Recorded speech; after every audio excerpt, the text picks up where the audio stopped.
It's like Poe in every scene with any person. He's like, it's like. Wait, is he about to fuck this person? Is it just Oscar Isaac or is it Poe the character? I think it's Oscar Isaac. I'd like to think it's both. Yeah, me too. I like the idea that Poe, every time he walks into a room, it's like, dude, is he looking to fuck me? Do you know I'm a pilot? Do you know I'm a pilot? I'm an ace pilot. Joe, he's wearing my jacket. Yeah, he's wearing my jacket. That's a nice jacket. That's where you got. That is a nice jacket. We should get that jacket. Hell yeah.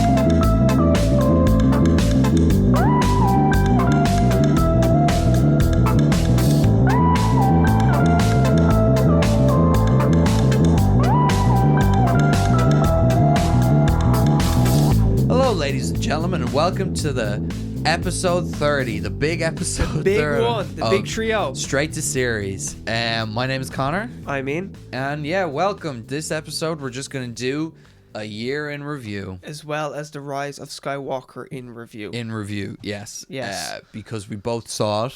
Yes, we both have opinions. We both have opinions about it. as we do with everything else. Yes, we do. And so not going to be a lot of news in this episode. No, we're gonna just favorite films, best actors, Yeah. box office successes and bombs. Hunk and skunks of the year. Yes, of the year. Yeah. And we're just going to talk about what was big for us this year. So, I hope you guys enjoy. But the first thing we're going to start with, because Is like and subscribe, please. oh yes, like and subscribe is what we always say. Like and subscribe to the movie podcast that will quench your movie thirst. Wow.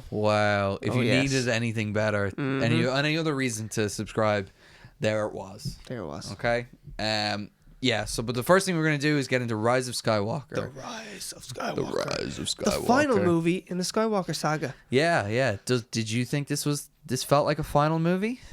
It felt like just a movie to me. Yeah. Sadly. Yeah. You've stronger feelings. Yeah. Well, more positive feelings. More positive feelings. I ended up liking the movie. Now, I like Star Wars. You love Star Wars. I love Star Wars. So, as I've said previously, don't like Last Jedi. Made me cry when Luke died. You don't like The Last Jedi? I don't. You never mentioned that before. We never mentioned that. No. It's funny because we'll probably rip on The Last Jedi a bit in this. Oh, always going to happen. And then later when we talk about Knives Out again, we're going to suck Rian Johnson's dick. So it's going to be, he's going to get. It's a mixed bag. He is. He's not going to know whether he's sleeping on the couch or sleeping in the bed tonight. You know, he's just. Bit of both. Bit of both, exactly. But, yeah. Start in the bed and then you'll be moved to the couch. On the couch. You know what? I do hate The Last Jedi. Go down and sleep on the couch. But well done on Knives Out. No, I really, really like some aspects of this movie, and then other aspects I hate. And because I like Star Wars so much, I found myself multiple times during this movie doing mental gymnastics myself to explain problems with the movie. Yeah. Which isn't good. Doesn't make it a good movie. You shouldn't have to do that. You shouldn't have to do that. The movie should just tell me. But because I like Star Wars, I was doing that, and that I'm probably not a good person to ask, is this a good movie? Because I like it and I got emotional. There's a solid 20 minutes in this movie where I'm an emotional wreck throughout the whole part of it. Everything that happens. What you're talking about there is what Yeah. I knew I was supposed to be feeling. Yeah. And I knew I wasn't feeling it. Yeah. And I was very aware of that. Mm-hmm. For me, a lot of the greatness in it was diminished by the overall package. Mm-hmm. So it just didn't resonate the way I wanted it to resonate. I know what you mean. And I'm still like a bit of a Star Wars apologist as well. Yeah. Like watching The Last Jedi, I did the same thing where I'm like, it'll turn around. Yeah. At least that's for me. I know you liked the Rise of Skywalker. Mm-hmm. I came out a bit numb. Yeah. No, I came out feeling I felt emotional, but I don't know if it felt like a finale. Like I didn't leave going, wow, that's how it all ended, like an Endgame, you know?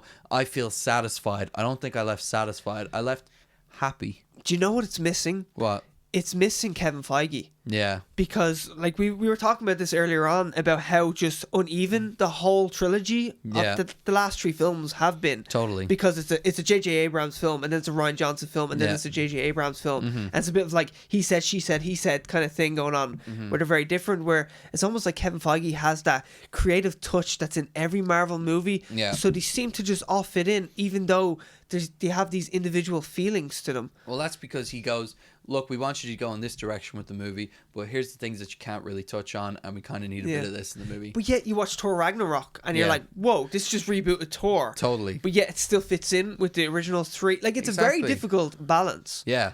And he just seems to have that magic touch at the moment. Totally. And I miss it. Obviously, Kathleen Kennedy. Yeah. Or Caitlin. Kathleen Kennedy. Yeah.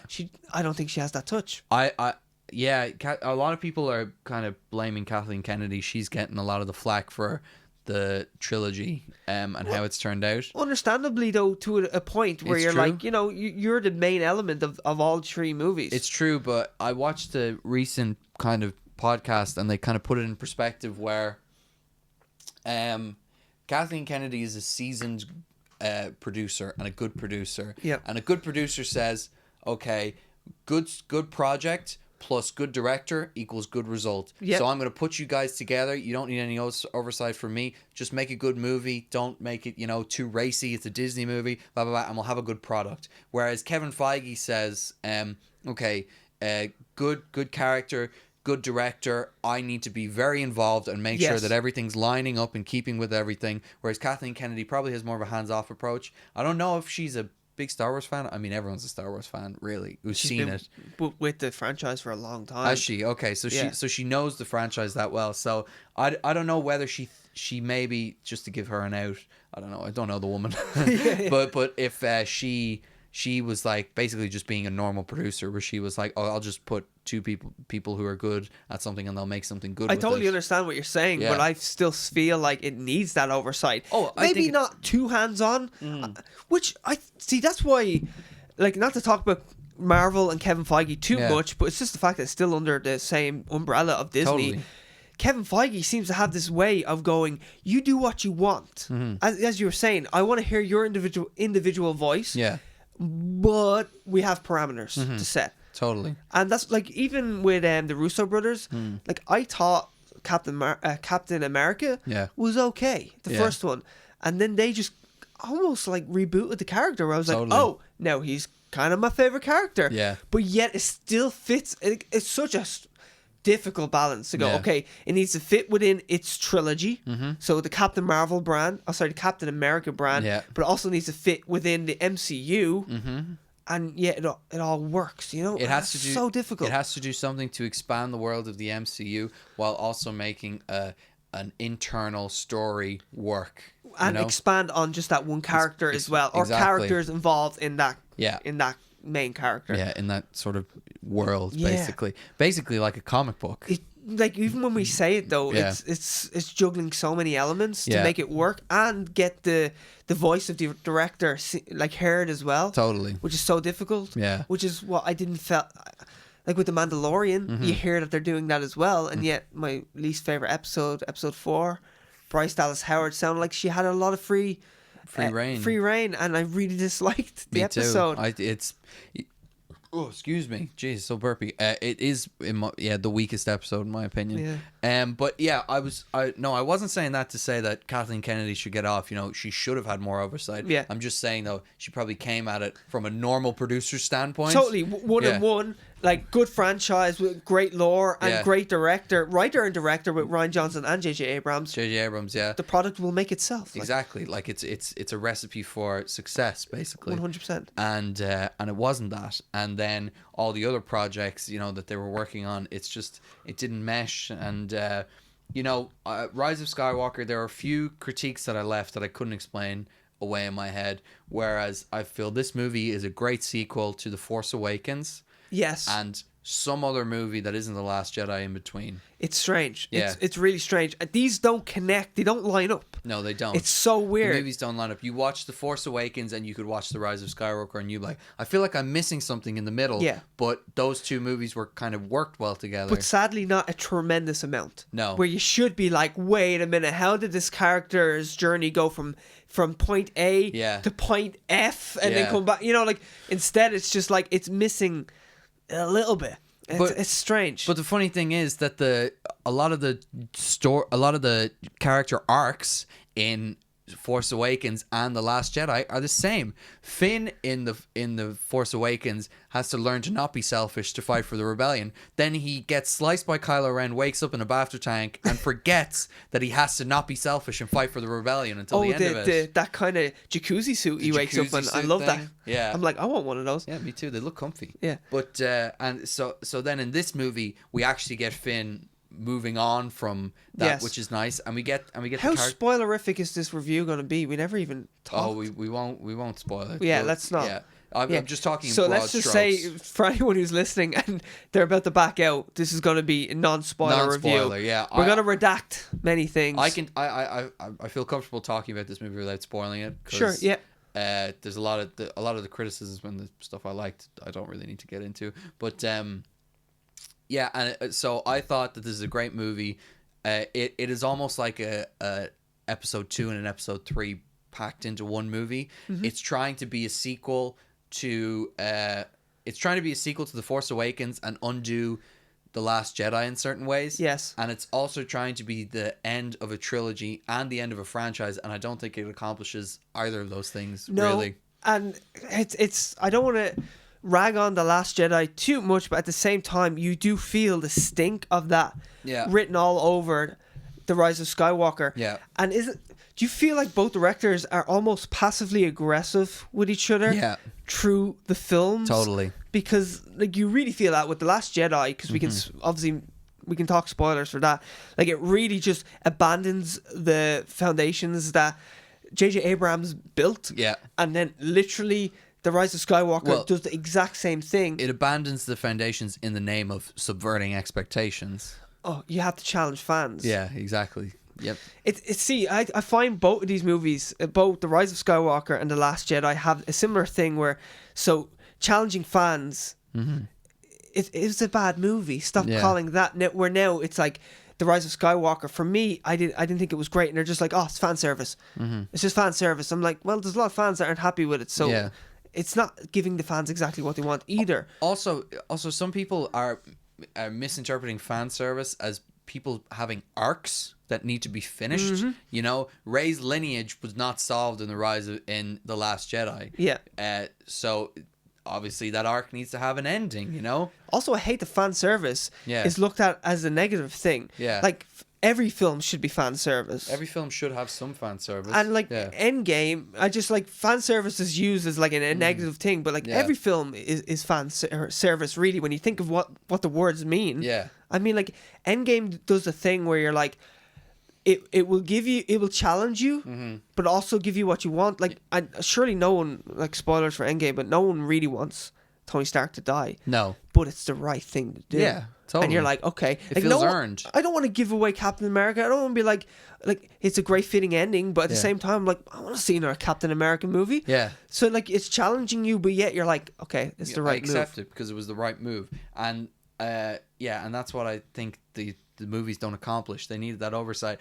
JJ needed to do all three, or someone needed to be sitting down, and I'm sure there were people who were saying, well, you need to do this because we want to get here in the third one. Of course. But someone needed to really enforce that, like, look, if you're going to do this in this movie, we want to get to this in the third movie. Like, I'm sure, apparently, from the beginning, Palpatine was always meant to be the villain. And supposedly, J.J. Abrams had a kind of short script or like an outline for the second movie. Yeah. And it was completely abandoned. It was completely abandoned. And someone should have came in and said, you can't completely abandon that because there's got to be a third one after this. It'll be nonsensical if you just completely abandon it. And that's what's happened, a nonsensical movie. Like, the opening crawl of the movie is like, all of this should have been in the last one. You're watching some of it and you're like, this should have been in the last movie. This should have been here.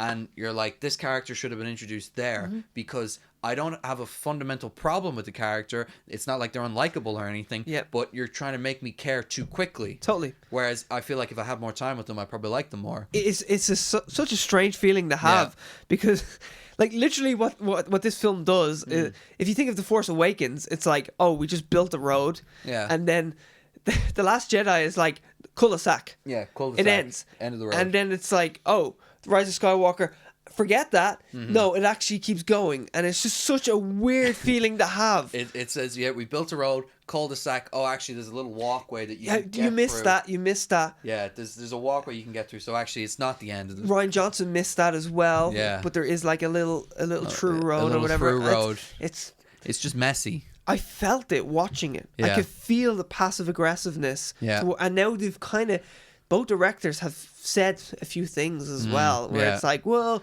I don't believe you should service the fans. You should challenge them. Pretty much what Ryan Johnson said. Yeah.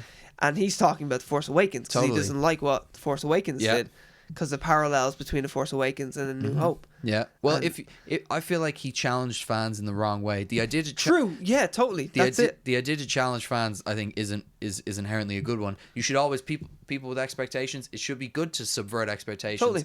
in a positive way. Like in a movie that people don't like, Iron Man 3, having the Mandarin be an actor, the whole thing, I think, is a great subversion of expectations. Totally, and it like talk about challenging fans. Yeah, like exactly. you have an idea. You watch that first trailer, and you have a very strong idea of how this film's gonna go. You hire Ben Kingsley, to play him, number one. So great actor, great dramatic actor, and then the subversion of expectations. But they don't land the thing because Guy Pearce isn't as interesting as. Just the overall package, I don't think works. No, but there's some greatness in it. Yeah.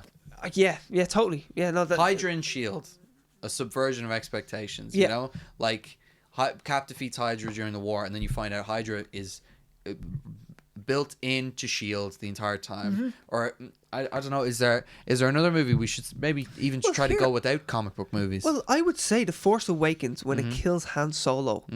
That is such a challenge to fans to grasp. But what I would see is. So, okay, everyone knows that Harrison Ford didn't really want to do more Star Wars movies, and he wanted the character to die from the get-go, from the original trilogy.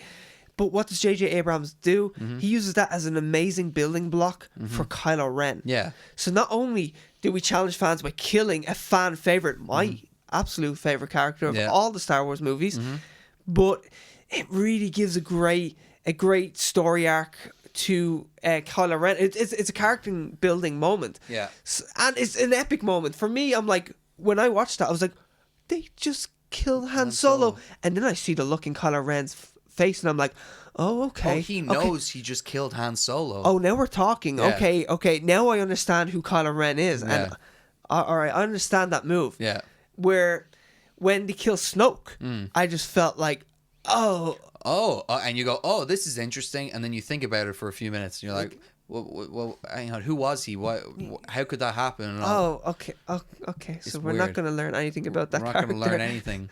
And it's funny, I don't remember, this could be just my bad memory, I don't remember people kicking off that much that Han Solo died. I think the consensus was that it felt earned, and it was a good death. It's like they understood why he died. Yeah, whereas when spoilers for Last Jedi, when Luke dies, there's a lot of controversy. People being like, why do you have to die? And all this stuff. People didn't sit right with people. It just felt strange. Also, because we didn't get a Luke Skywalker in The Force Awakens. Yeah. So we just didn't expect to get Luke, and then he's gone. He's gone. Yeah, I think like that hurt. I think the Rise of Skywalker has a lack of respect for what has come before, in terms of certain characters, who they are, I think, and the Rise of Skywalker. The Rise of Skywalker, okay. I think, and the Last Jedi, I would say. The Force Awakens kind of does, because it's introducing new people. Yes, and it's like, oh, they're meeting these people for the first time, and there's a reverence to the old people, totally, to those who have come before.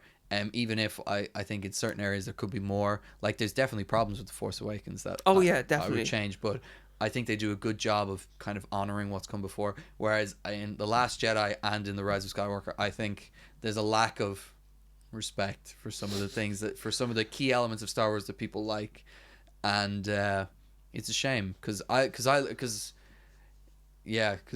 love Star Wars, and it's always disappointing when it's like, I get that these movies are for a new generation, and I totally understand that they want to build up the new characters and everything, but kids have watched all the movies. The prequels were coming out when I was a kid, but the first movies I watched was the original trilogy.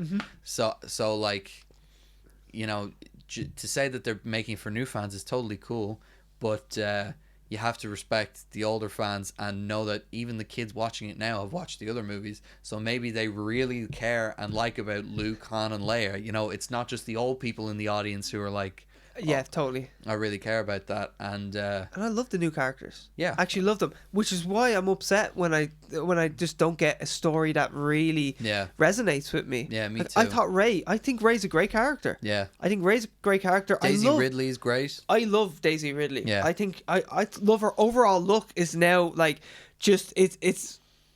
I guess it's cemented in pop culture. Yeah. I just see that look. I can, like, the minute you say Rey, I see what she's wearing. Yeah, it's almost like her superhero costume. Exactly. Like, I can just see it. Yeah, you know, instantly. I see Finn in the leather jacket.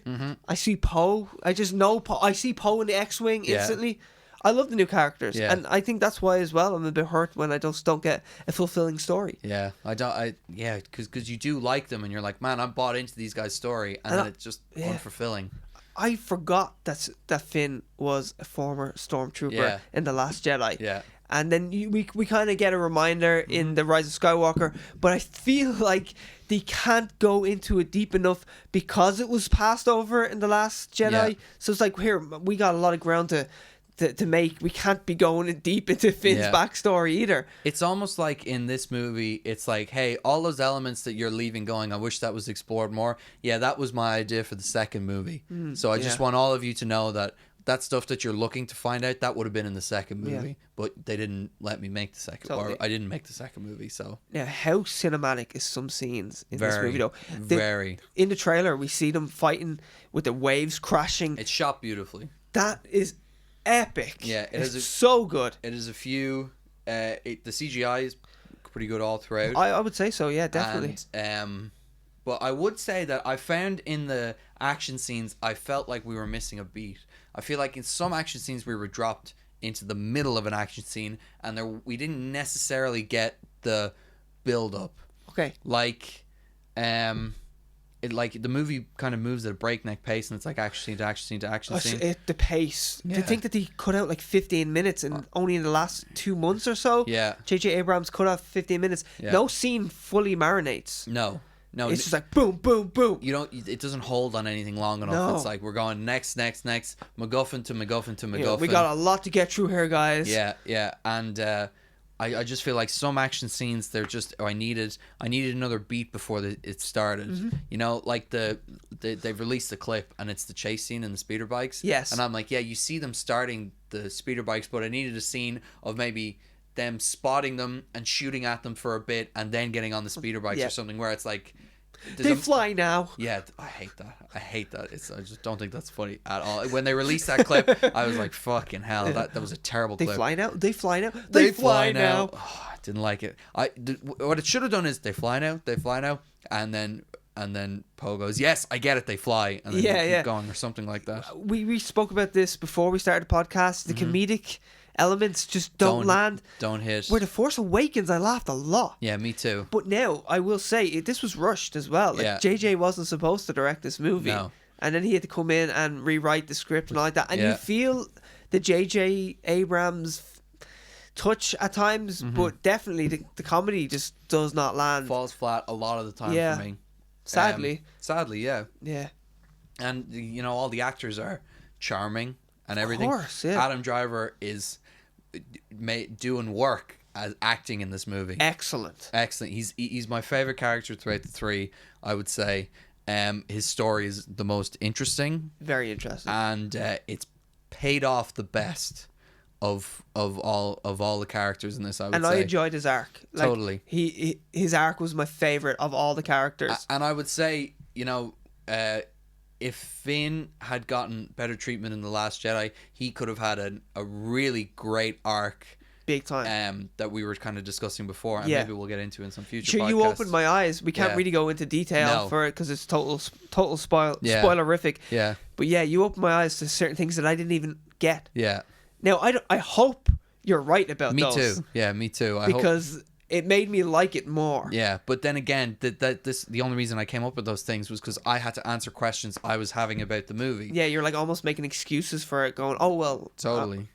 if this is what they mean, that's actually decent. And I'm a huge Star Wars fan. So when I see something that, like, I can explain it because I know Star Wars, you know what I mean? Yeah. Like it's like inside baseball, you know? When you see something, you know, it's like, oh, okay, I know all this stuff about Star Wars, so that's probably that, and that's probably that. You know, I can put things together in a different way because you've more information going in. But the modern audience, like, it's so jarring. Yeah, totally. Yeah, and even for you, like, you're a big fan of it, but you can't make up for all the movie's mistakes. You know. Yeah. I was saying to you, there's a few moments where, like, fan challenging moments. Yeah. And then they just revert on it. Like, they back out of it. You back out of it. They're like, there's some risky stuff where I was like, ooh. Wow. I felt that. That had a bit of impact. And then 10 minutes later, oh, no, we're reversing. No, that didn't happen the way you thought it happened. And I was like, oh. Yeah. And even, like as I said, challenging moments where I was like, I really enjoyed that scene, but I'm sad at the same time. Yeah. And then it's like, no, wait a minute, hold on. I'm the same. There are scenes in it where I'm like, well, that was really cool. I really enjoyed that whole back and forth, but because that scene's in this movie, that makes this worse. What happened here? Yeah.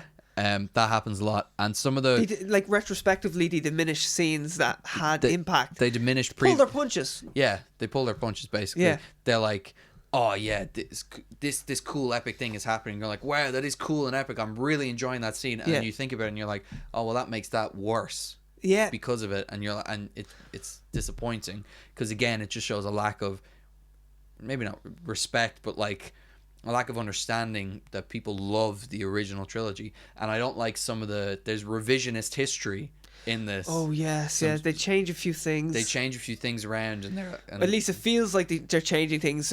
These are things that were supposedly there all along. It was always the history. We just didn't know about it. We just didn't know about it until now, and I'm kind of like, that's going a bit far for me. You know. Do you know what I did like? I want to say something positive about the movie. How they use Carrie Fisher. Me too. It's seamless. Yeah, it is seamless. And I was looking for the seams so I could kind of see them. So, but I totally understand. Like, so there's conversations and dialogue where you're like, oh, that could so mean something else, and I could see how that was, because this is footage from the last two movies, especially The Force Awakens, because JJ knew of scenes he didn't use, and he's like, oh, I can see how I could use her, and it's done so well. How still is she standing all the time though? That's the one thing I would always say. But I actually thought it was pretty seamless if you're not looking for the scenes. Totally. I was impressed. Yeah, I was impressed too, and I was enjoying that because I knew you know, we have a movie podcast, so we're looking for the problems. Totally. We're like, is there a weird edge there? We can kind of see she wasn't really in that setting. Yeah, I thought they did that really well, and the dialogue really works. Yeah, it does. That's what impressed me. Me too. It's like, oh shit, this does work. I like some of the stuff. Like, man, we'll have to talk about this when we're not on air. But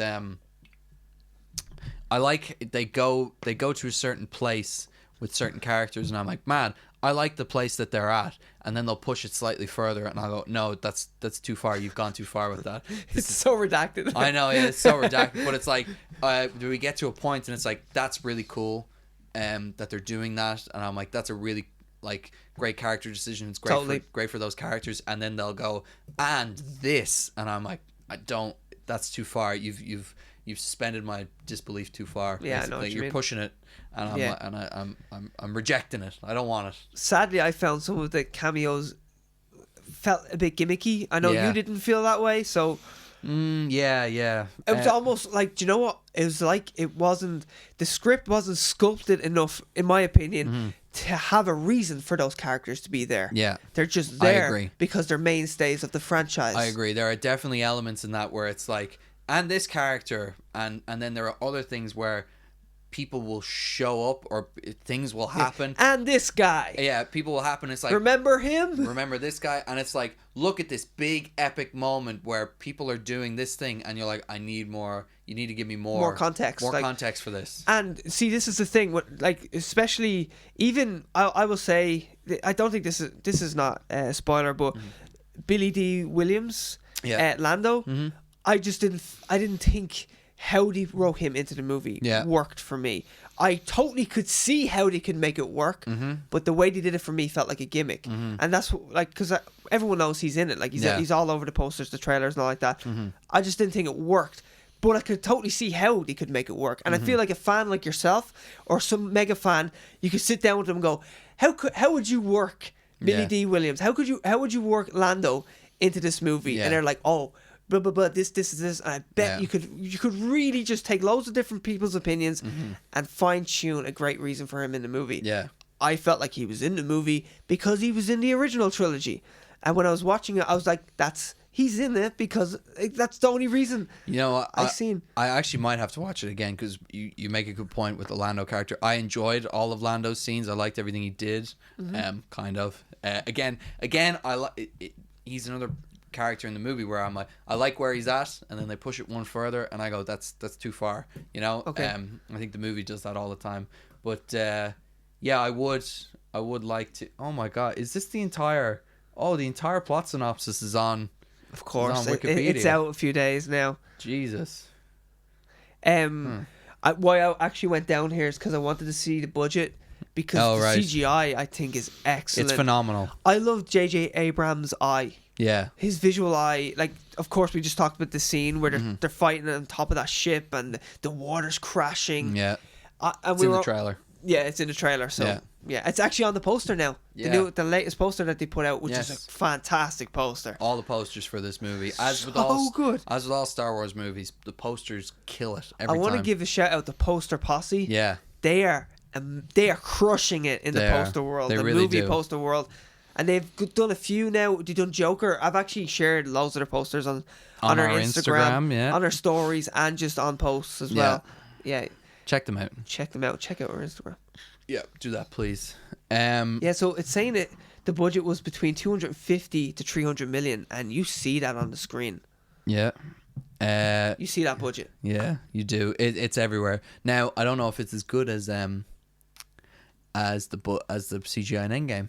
I feel like Endgame has stronger CGI all around. You know, I would say I view Star Wars as an easier job, CGI wise. Yeah. Because Thanos is like the main character almost of the last two films, last two Avengers. Infinity War and Infinity Endgame. War. Jesus, I was forgetting Infinity War. I was like, what was the name of that again? Where they don't really have that many fully CGI characters that are mainstays on the screen. I love the practical effects though. All the practical effects in this movie are great. Yeah. Oh, totally. And they look great. Like, They always look great. They do. But yeah, I think Endgame, in terms of CGI and like visual spectacle, I think it does a better job. Like the use of Rey's theme, music-wise, in this is magical. You're big for your music, so. John Williams is so good. Yeah. This is his last Star Wars. It's sad, isn't it? It is sad, but at the same time, it's right. It is right. Another person that from the original trilogy they're killing off. They're killing in this off. Trilogy. Hey man, time's about to kill this guy off. He is old. He looks well though. He does. And his mind is so intact because the music it's always so good. It's at one stage they just play the Star Wars theme, and it's great. They use Rey's theme so many different times in the movie, and it's always like a new variation. Yeah. And oh my God, I had such a music boner throughout the whole movie. Yeah. He's just so good. I think it's the best franchise he's ever worked in. I'd agree. Yeah. You know, and he's worked in so many, like Indiana Jones as well, or even E.T. I know it's not really a franchise, but it's just so widely known. But he's got a hand in Jaws as well, and all like that. Yeah. So many famous themes, but this is my favorite. Definitely. All right, is that enough Rise of Skywalker talk? I think so. Would we recommend people go see it? They have to see it. Yeah, I think you have to see it. Yeah, me too. I think if you were hurt by Last Jedi, go see it. You know, I think everyone should just see it anyway. Yeah. Oh, actually, before we move away from this, let's talk about the box office because it's not looking great. No. Now, like we're talking, touching $1 billion is not great. Yeah. Which is weird. It's well, I mean, when Force Awakens makes $2 billion. You know, Force Awakens made $2 billion. This was the first movie since Titanic. By the way, Titanic didn't even make $2 billion. It was a re-release that pushed it over to $2 billion point. So when this came out, it was just Avatar, and then Force Awakens. Force Awakens. I don't see Titanic making. It was this. It's 3D re-release is what pushed it over $1 billion. Did you see James Cameron said that Avatar 2 and 3 will beat Avengers Endgame in the box office? Do you know what also said? No, he was saying that, but then when I looked into it, I don't know if he was exactly making that point. Was he? Because he was saying that the first Avatar, if it had another re-release, it would overtake Endgame, and it definitely could, because they're very close. I don't know if people would see Avatar again. Do you want to see Avatar again? Oh, I've been chomping at the bit to see it again. I've never... He loves Avatar. Oh, he loves it so much that he just spent like a decade writing. Who else loves Avatar? Have you ever gone up to anyone and they've been like, my favorite film, Avatar? I've spoken to some people who love Avatar. Really? And they're people who I would not speak to about movies. Yeah. If you get me. Okay. They're kind of like the people where they're like, isn't Avatar great? I feel like they're just reading off a script of one of the trailers. Yeah. You know, when it comes up spellbinding, you know, Total Film says a must see. Yeah, definitely not and then a they're remake like, of Pocahontas. I found it spellbinding. Yeah. I found it a must see film. Uplifting. James Cameron says film of the year. You know, I feel like they're just regurgitating all those facts that were in the trailers. Yeah.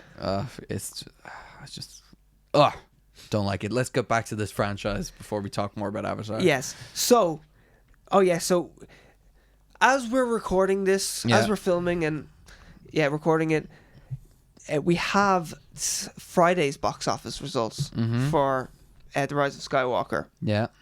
It made 90 million. Now, 90 million is amazing for most films.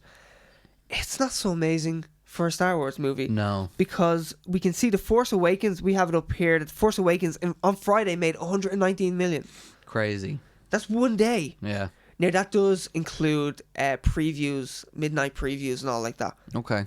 And some of those previews start a bit earlier than midnight, you know, in certain theaters and all that. Yeah. So, right, The Force Awakens made 119 million.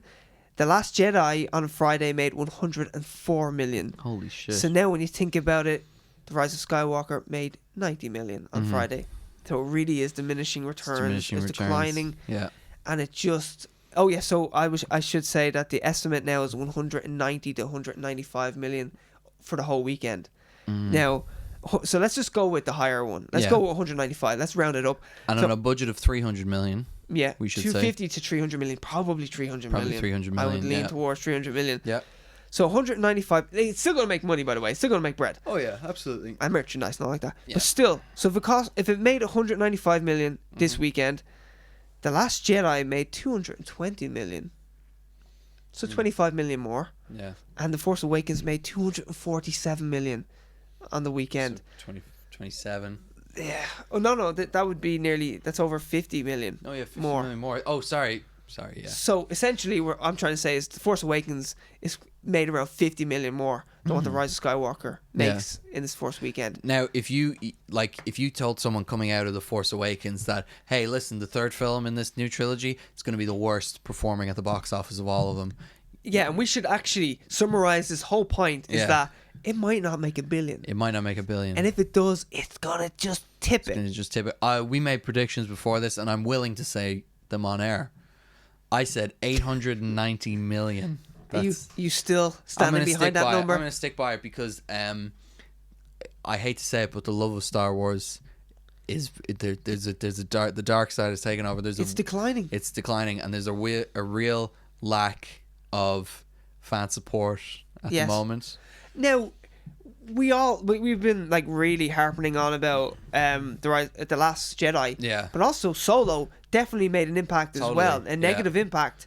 Like Solo, it totally bombed. When the CEO of Disney, Bob Iger, comes out and is willing to go as far as to say that maybe we did some damage to the brand, that means that the brand is seriously damaged. And I think when this movie, if this movie doesn't hit $1 billion, it shows that they have done arguably irreparable damage to the Star Wars franchise, to the Star Wars brand as a whole. And you got to keep in mind, this is an episode. Like, this is the main episodic canon. Yeah, that's a big deal. That's a huge deal. This is a numbered episode. This movie should have made back its budget in its opening weekend. For the third film in the whole saga, and it's the main one. Like, this movie should have been huge weekend box office. So this is the main episodic canon, and it's the Skywalker Saga ending. They put fucking Skywalker in the name. In the name. Yeah. And it might touch a billion. Might touch a billion, yeah. Like, it's not a definite. Anyone who's been watching these in series, straight to series, anyone who's been watching these or listening to these podcasts, last week we were like, well, another billion for Disney. Yeah, another billion. Sure thing. Back in the net. Apparently not.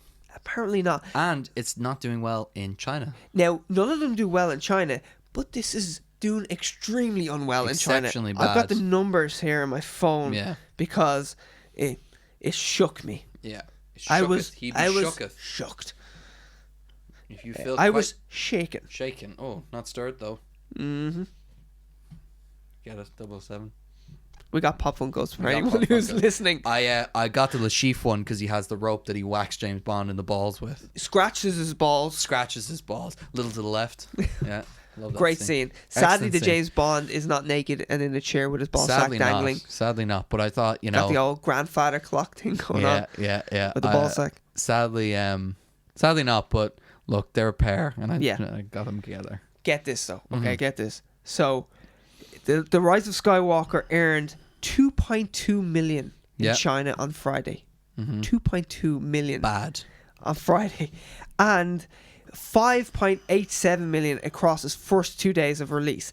And at the moment, it's predicted that its whole theatrical run in China will probably make around 18 million. Yeah. Now, okay, let's give something to compare that to. The Force Awakens opened to 52 million in China. Yeah.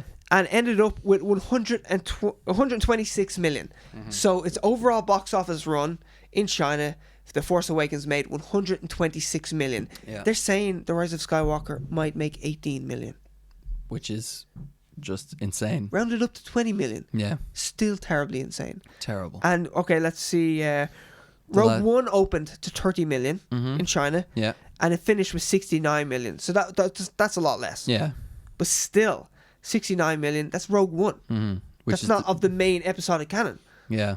And let's see, I have The Last Jedi open to 28 million. So in its weekend in China, The Last Jedi made probably more than what the Rise of Skywalker will make in its overall run in China, which is insane. And it ended with, this is pretty bad, it ended with 42 million. How many good Star Wars movies have come out since the new trilogy, would you say? Okay, Force Awakens and Rogue One. Rogue One, yeah. Well, good is middle of the road. Like, I think The Rise of Skywalker's okay. You enjoyed it. I put those, I'd say Force Awakens, Rogue One, and Rise of Skywalker. Yeah. So Solo is bad. Solo's bad. Last Jedi's bad. Last Jedi's bad. Yeah. And I know people like The Last Jedi, but I just think the more you think about that movie, the less it holds up. Yes. There's so many things. There's so many things. And I was saying to you before we filmed this podcast or recorded it, that loads of people, loads of reviewers are giving out that the Rise of Skywalker doesn't respect the foundations that The Last Jedi built. Which is funny because The Last Jedi doesn't respect the foundations that The Force Awakens made. No. The first movie. The real foundations. Yeah. You can't have two sets of foundations. Oh, wow. So you're saying that this movie, the third movie, respects the original foundations, but not the new foundations. Well, can you blame them? Consider it's like the X-Men movies, they pick and choose the timeline. I know, this actually happened, but this movie didn't happen, Where this movie, we're picking and choosing what we're going to address, That's like, can you imagine the MCU going, oh, Thor 2, The Dark World just didn't happen. Just didn't happen because not many people liked it. Not many people like it, Didn't so happen. they didn't do it. Sure, they hold up, they still respect the Incredible Hulk. Yeah, exactly. With a different actor. William Hurt. Yeah, William Hurt's still in it. Yeah, even though Edward Norton's gone. They still managed to respect it and keep it in. I mean, the movie's never mentioned again. No. Tim Blake Nelson will never return as the leader, which is what he should return as. But look, that's enough Rise of Skywalker because we've spoken about it for so long now. Go see it, I would say. since we were talking about box office, Yeah. will we do our year in review? Yes, we're going to do a year in review, box office bombs and hits. And hits, Yeah. yes. So this is the Ian section of the podcast. Well, no. It's a conversation. It's a conversation, of course, but this is Ian's pride Shut up, and I'm joy. talking now. Okay, sorry. I'm sorry. I got aggressive there. You know did. how I am with my numbers. I do. I know how you are, Rain Man. Screw you. Yeah. I'm just trying to find where's the box office mojo. Weekend estimates for Rise of Skywalker just came up there. Oh, yeah? Well, we already ran through I know. them, though. It'd be the same thing. Yeah.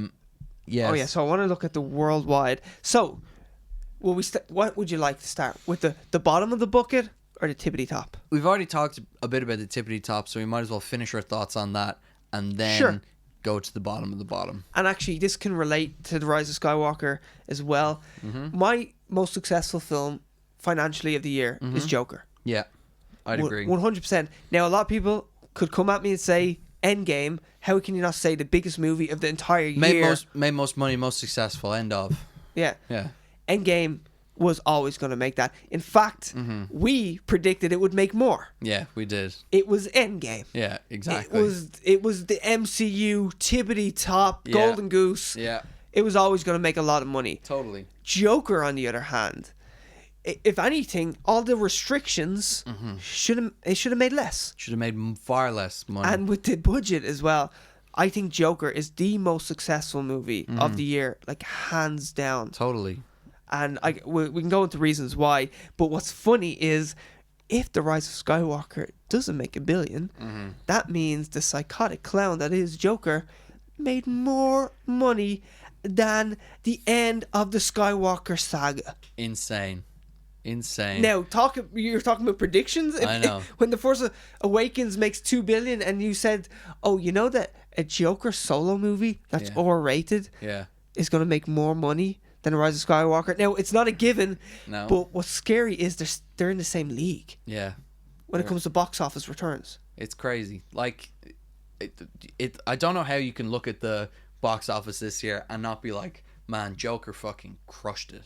Like, destroyed. And to think of when we were saying Force Awakens compared to The Rise of Skywalker, if it just tips $1 billion, that's half what the Rise of what Force Awakens made. Yeah. That's scary. Whereas the Joker is like, yeah, it had no reason being as successful as it was. No, it has no business making $1 billion. No. What the fuck are you doing? What are you doing? It's a comic book movie, but it's not. Overachieving bastard. Yeah, you've overachieved. And you know what? We've talked about it before, but it's probably sending people in DC and Warner Brothers into a complete disarray. They don't know what the fuck is going on. They're like, Aquaman was supposed to make $1 billion. Yeah. Not Joker. What the fuck are you doing? What is going on? Like, it's interesting. It's Todd Phillips is buying a golden car. Yeah, I don't know. He's in talks with The Hangover 4. Yeah, I'd watch it. I'd watch it after this, and we get really into Alan's like inner turmoil and everything. Oh yeah, it just turns into baskets. And Joker sequel doesn't happen, so he takes elements of that and puts it onto Alan's character. Exactly, that's what I'd like to see anyway. Yeah. So will we talk about the restrictions that it had? Yeah. Because like this should be contained to like a 500 million max. Like that should be the ceiling. Well, number one restriction, R-rated. R-rated. That's a big deal. Yeah. That's a huge deal. Yeah. So if you're not, what is it, 18s in America? If you're not over 18, you can't see it. Yeah. So that's a big rated R for restricted. Restricted. And the box office should be restricted then. Yes, exactly. So that's a notch against it. First movie to make $1 billion. That's R-rated. Yeah. So second thing is it's not 3D. Not 3D. No premium price tickets. No. Which of course The Rise of Skywalker has. Yeah. And any other movie like the Endgame and all like that. Would have. Now it was released in IMAX. So it does have some premium price tickets, but not the 3D. No. Because loads of people don't see it in IMAX, but will still see it in 3D. Yeah. So it's restricted again.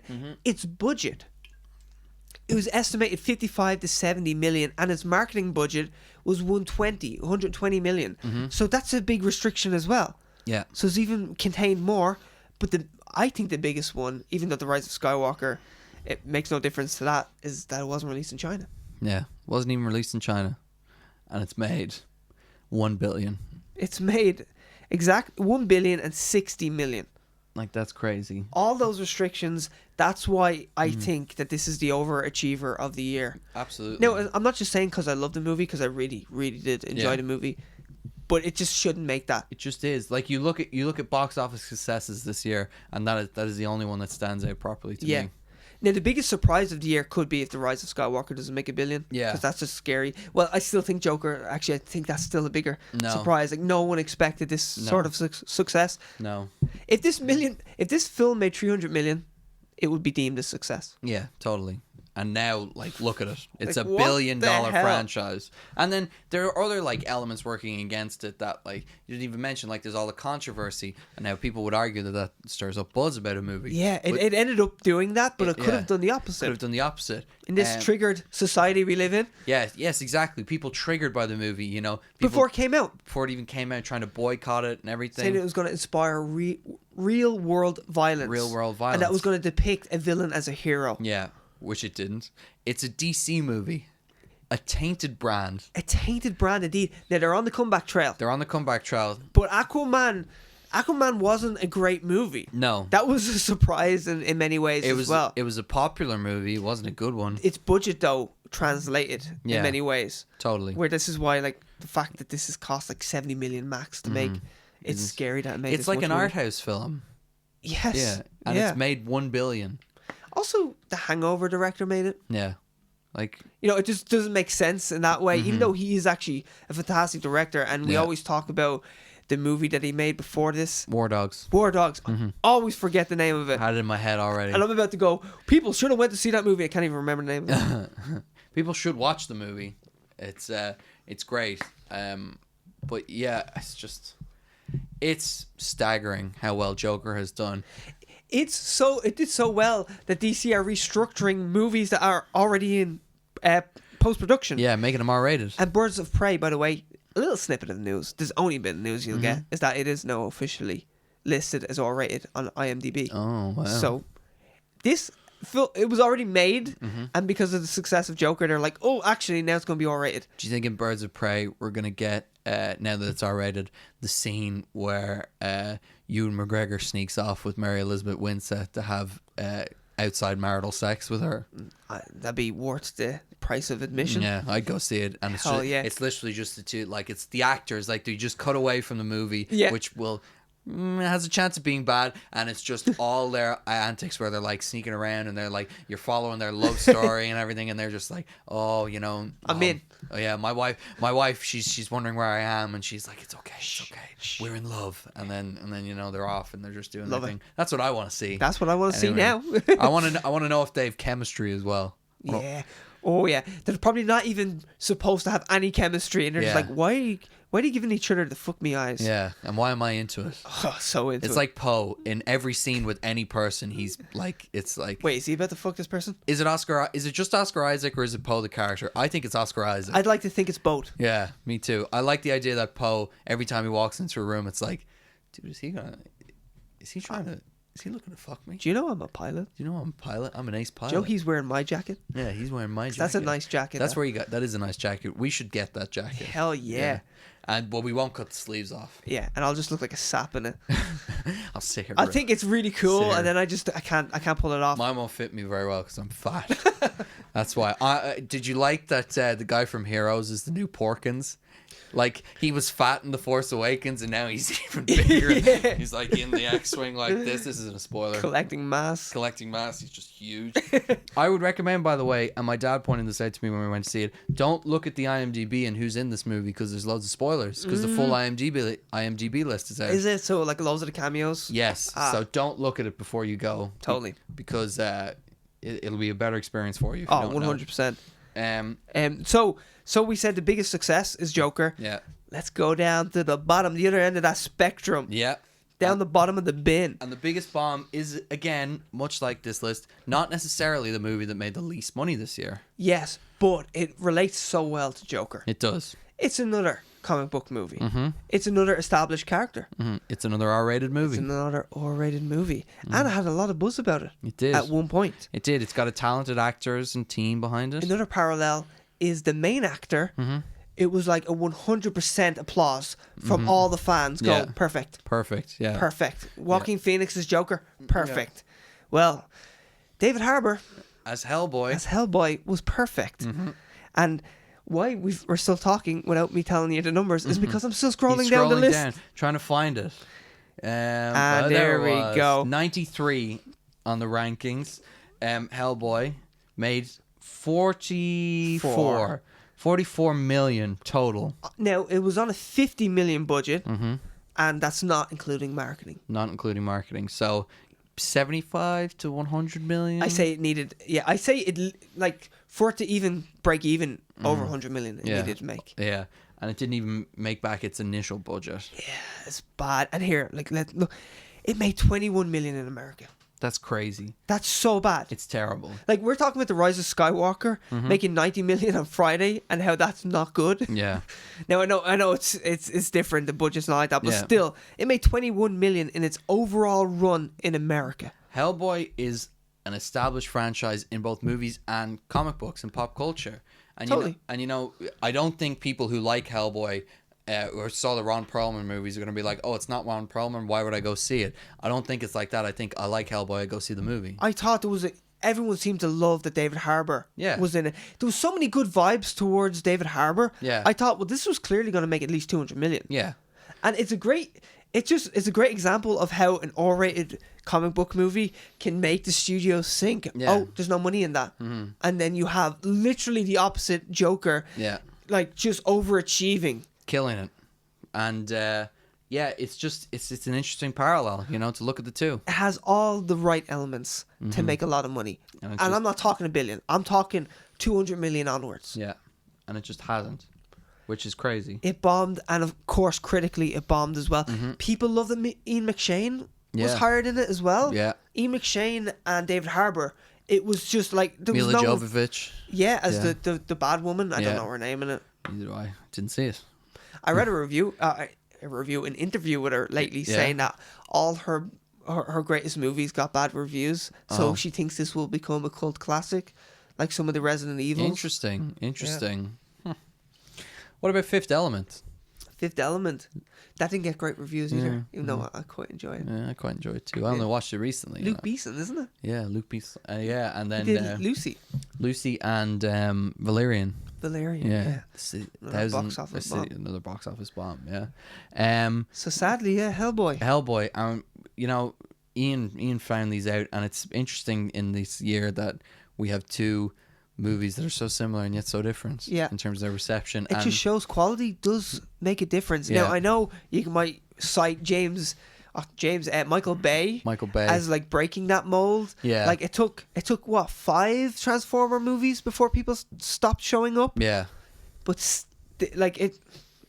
Hellboy had everything going for it.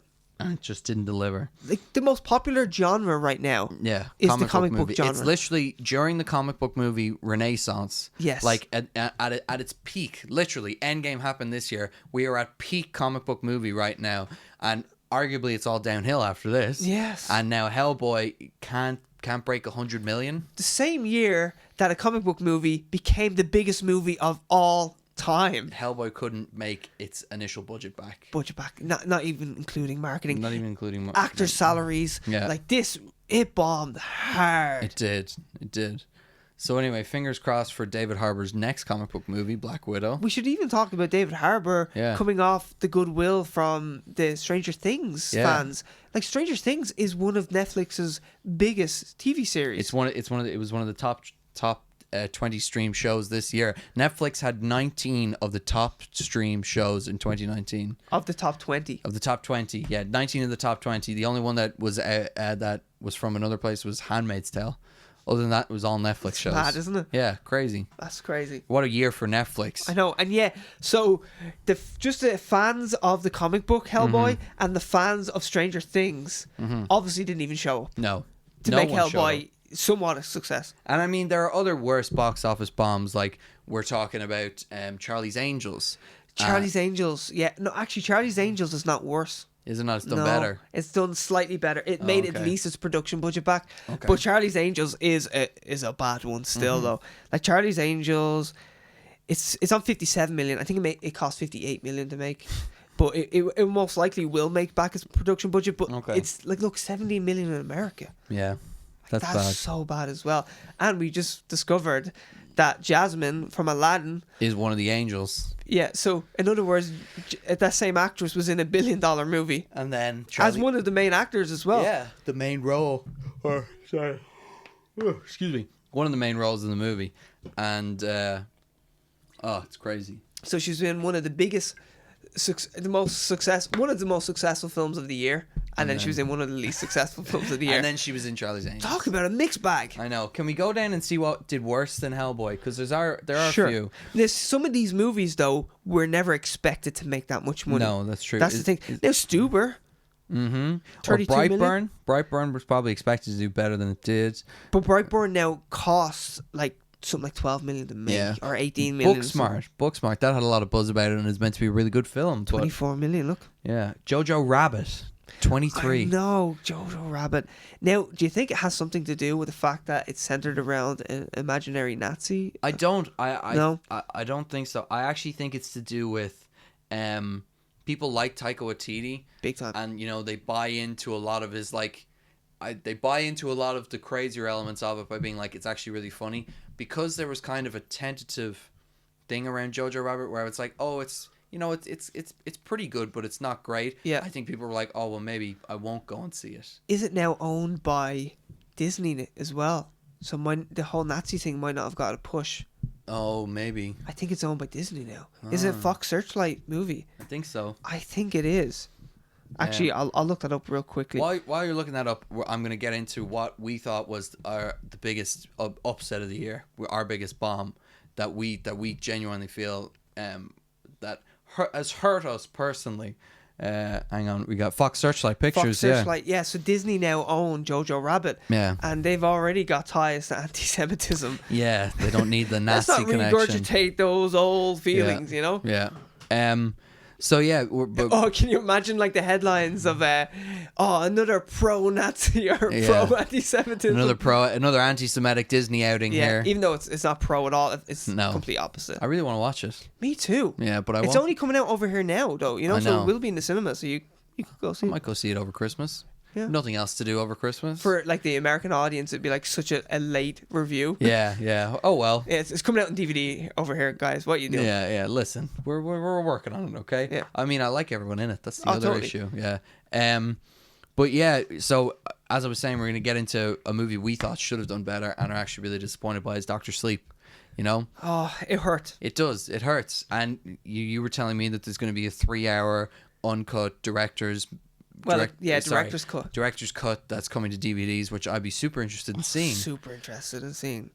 Yeah, it really, 70 something it made. Yeah, it was just there. Yeah, 71 million. I'm blind. I cannot see that. There it is. 71 million. Yeah, I see it. 71 million. Oh, it's such a shame, because like The Shining. The Shining is just cemented in pop culture. One of the greatest movies ever made, arguably, people would say. I would argue that myself. Yeah. I'm such a big fan. And by the way, let's plug we made an episode dedicated to The Shining. Go watch it.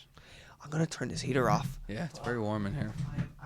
I'm cooking. Yeah, I'm cooking. Okay, it's off. Sadly, Dr. Sleep, that was one of the ones that hurt. It really hurt. Yeah, it hurt me too. I thought it was gonna make a lot more. I thought it was. I just wish it did, because I enjoyed it. Do you ever feel though like sometimes you're too attached to it personally that you can't see the forest for the trees? Totally. You're like, well, everyone's gonna want to see this. Totally. I feel that whenever I talk about Star Wars, whenever I talk about the Rise of Skywalker, and someone asks me, "What did you think of it?" I'm always tentative.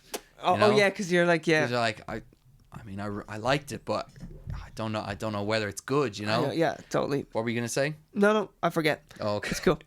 Fair enough. Yeah, that's my biggest letdown. Yeah, that's our straight to series' biggest letdown this year is Dr. Sleep. I would say when it comes out on Blu-ray, check it out. Or if it's streaming on Netflix in America or wherever, honestly, it's not a letdown. I think it's really well made. It's well worth a watch. It's actually one of my favorite movies of the year. Yeah. It wouldn't if in the top 10 it would barely make the top 10, but still it's up saying there. Something. It's up there, and a worthy sequel. Oh, I would say a worthy sequel, yeah. And in it, a sequel not done by the same director or team or anything like that, Yeah. trying to make a sequel to one of the biggest movies ever, or There's a not lot of- biggest but best Yeah, movies but ever. you can feel the details. Like there's a lot of attention to details, There's which a lot of- I respect and A lot I of love enjoy. and care put into Yeah. it. So, yeah, definitely when it comes out in DVD, when the extended cut, uncut, director's thing, whatever comes Director's out, cut. director's whatever comes out, check it out. So what else happened this year that was disappointing? Because we should finish off the disappointing things and then maybe get into the more positive things. So, two franchises that had Dark in their name failed Yes. this year. Dark Phoenix. Does anyone remember that happened this year? That happened this year. Yeah. Completely forgot that. Speaking of sagas that were ending, Saga's ending. the Fox part of X-Men, because MCU was about to take it, Marvel and Disney are going to run with X-Men eventually. I brought up X-Men earlier in this podcast, and only when I looked at my notes did I remember to talk about Dark Phoenix. So that tells you how much that franchise has fallen in my favor, I guess. And Dark Phoenix cost $200 million to make, and it barely made $250. Now, when you think of how much they would have put into marketing, Yeah. and there's so many big actors in that as well. A lot of egos and a lot of Jennifer punch Lawrence ups. is almost in it. Totally. She's almost in it. She almost acts in it. She almost acts in it. Yeah. And I love Jennifer Lawrence, but she does not want to be there. No, she does not, and she doesn't mind anyone knowing that either. Where Michael Fassbender gives a great performance. Again, Michael Fassbender, James McAvoy. Oh, the two best actors, I would say, in the new series. Totally, and they're just looking at the script going, fuck's Fucking sake. hell, is this what I have to work Well, with? I guess I'll act my heart out anyway. I'll act my heart out, and I'm gonna give it my all. And it's like, thank you. That's why those guys will get hired constantly. Totally, where Jennifer Lawrence is the kid in the roll call, and Yeah. all you're here. Here. Like, wait, I said Jennifer Lawrence. Yeah. Here. Yeah. Is she here? Is she here? Is she really here? No, it's understandable at the same time. She's Yeah. probably so frustrated, just be like, She hates the makeup. why did I sign that The contract? series isn't great, I get it, but at the same time, it would have been nice if the actors in it, I felt, were giving it their all. And 100% James McAvoy and Michael Fassbender tried to piece together a shitty script. And they just couldn't do it. And then then to move on to the other Dark, don't put Dark in your title. That's what we've learned this year. Dark Fate. Dark Fate, and I would say it's undeserved to a degree, but at the same time, what do you expect? Yeah, it's the best Terminator sequel, as you said, in a Yeah. while. But we had said this before: fool me once, Yeah. fool me twice, fool me three times. Fool me. Would this be the fourth? I don't know. Well, let's say Terminator 3 was terrible. Yeah. Yeah, Rise of the Machines. Yeah. Then it was Terminator Salvation. Which I like, but I haven't watched in a while. It's I know it's bad. pretty bad. I know it's bad, but I in my head, I like it. Moving on. Terminator Jenny Weiss's. Jenny Weiss is not great at all. No. And then Terminator Dark Fate. So the fourth. So I think people are like, okay, we get it. You're making bad Yeah. Terminator movies. Yeah. We're not going to show up. And then me, my lonesome self, well, me and my friend were like nearly the only two people in the cinema. Yeah. We're like, hey, this isn't that bad.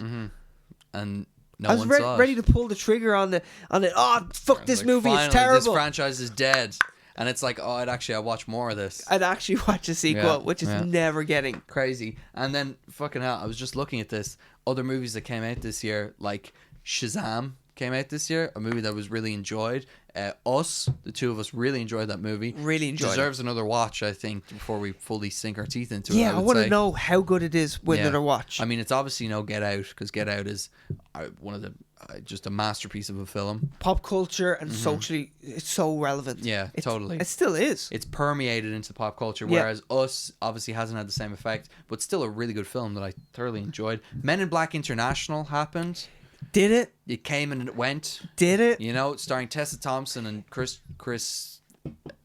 Hemsworth. Hemsworth. Jesus. I was like, where's he going with that? I don't know.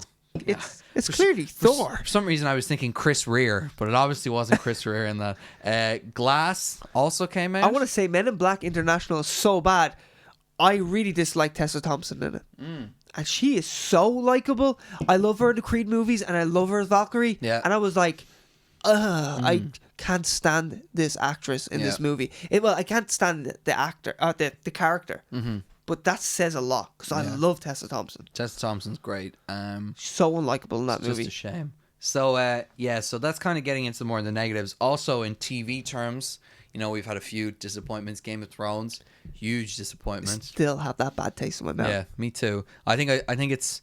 I remember when it came out, I was like, oh, it was fine. I didn't hate the ending, didn't love the ending. I thought it was okay. It was kind of felt earned, but I loved Game of Thrones, and I don't think I have any love left for it. You know what I mean? It's weird. It's so weird how that season is so bad that it'll just never be like in my top list. Without that season, even if like for some reason like Kit Harington died and they're like, we're just never going to make the last season, it'd be like one of the top shows I've ever watched. Yeah. But that season is unforgivable in my opinion. Yeah. It's just... It's weird to even think that. I hate being that person who's like, oh, the rest just doesn't matter. But it was the last season, and it's so bad. Like, I got the same feeling when I watched Dexter. Now, Dexter's not a great comparison because it kind of it fell and then it slightly rose and then it really nosedived towards the end. But it's like your greatest hit, or you're only as good as your last hit. Yeah, exactly. That season is bad. Again, it made me fall out of love with Game of Thrones. Like, I love that series, everything about it. There are some moments in Game of Thrones when I think back, I'm like, wow, those are some of the best things I've ever seen on TV. But I don't have any love for it anymore, really. It's weird. And whenever I think about Game of Thrones, I just kind of get sad because I was like, man, that was a really good moment. And it's like, you just constantly then connect it to the last season. You constantly go last season. It's like, but that didn't pay off in the end. So yeah, it's tough. I did watch. Have you ever seen the opinions thing on BBC Radio? No. They did it with Jake Gyllenhaal, and it's like unpopular opinions. Oh, I see them on YouTube all the time. You should watch them. They're actually really good. Are they? Yeah. Yeah, but people just ring up and give unpopular opinions. Amelia Clark was on, and someone rings up and says, you know what, I actually didn't think the last season of Game of Thrones was that bad. And you see her literally go, and then she goes, okay, thank you very much, and everything. And she's got such an expressive face. She does. She's like, I say she has the worst poker face. Yeah. Oh, your eyebrows just told me something. Yeah, I was like, her eyebrows can nearly spell out words. I was like, if this guy's gonna ring up and bash the Game of Thrones finale, I was like, oh, that takes some serious balls. Yeah, and she's such a likable person. Yeah. She got that infectious personality where she's does. just constantly smiling. Yeah, and you're I feel like she'd be the best friend to cheer you up. Totally.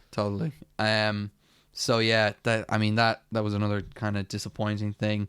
Is there anything else disappointing that we want to get on before we move on to the positive stuff and then kind of round out the podcast? I think let's go to the positive. Let's go to the positive. So some TV shows this year have been amazing. Excuse me, The Boys. The Boys stand out. Oh my god. Probably, we were trying to figure out what our best TV shows this year were in terms of a new IP and something we've never seen before. And yet a genre that has like been beaten the fuck. Culturally relevant, in coming in at the peak of this genre, and giving something new and fresh. And it says a lot. It says a lot to be like, that superhero TV show in a world where CW exists, was so refreshing. Yeah, totally. I've seen so many things that I've never seen before. Especially especially when a CW TV show, Lucifer, is the #1 streamed movie of streamed TV series of 2019. Oh, I still don't fucking believe that. Yeah, like I know, it's crazy. What the hell? But it's a great TV show. Loved every minute of it. Can't wait for season 2. Also an Amazon Prime show, because Amazon Prime, like, they're kind of quietly in the background, but they do have some decent stuff like Jack Ryan as well. Good Omens came out. I know you didn't like it that much, but still, The Boys, like, for Amazon Prime to have arguably one of the best new TV series on it, and really the genre, to have one of the best superhero TV shows. Totally. Like, the buzz I've heard off that alone is crazy. Fucking hell, we didn't even talk about this before. Watchmen TV series came out this year. You've watched it? I haven't. No, I haven't watched it all. Okay. I didn't. I honestly, I fell out of love with it towards the end. Oh, really? I didn't like a lot of decisions that were being.